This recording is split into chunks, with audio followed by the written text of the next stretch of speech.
আজ দিদি যাবে খেলতে ব্যারাকপুর, তাই আমার দায়িত্ব পড়েছিল ওর টিফিনটা বানিয়ে দেওয়া। সকালবেলা ঘুম থেকে উঠেই কিন্তু আমি ওর জন্য পাস্তা বানিয়েছি। আর আমি পাস্তা বানাই কিন্তু খুব ইজি প্রসেসে বলতে পারো, আর খুব তাড়াতাড়িও হয়ে যায়। তোমরা ট্রাই করে দেখতে পারো। ফার্স্টে আমি কিন্তু পাস্তাগুলো সেদ্ধ করে নিয়েছি জলে, সেটা আর দেখায়নি। তার মধ্যে কিন্তু একটু লবণ এবং একটু তেল দিয়ে নিয়েছিলাম, সাদা তেল। তারপরে কিন্তু আমি ওটা পাস্তাটা সিদ্ধ করার পর কিন্তু আমি আলুটা আলাদা দিকে ভেজে নিয়েছিলাম, এবং আলুটা কিন্তু ভেজেছিলাম লবণ আর ম্যাগি মশলা দিয়ে।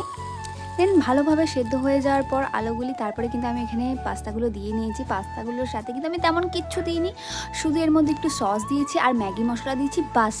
এই হচ্ছে আমার রেসিপি। তারপরে শুনে নাও ওর কেমন লাগলো, ওর জন্য টিফিনটা আমি দিয়েছি।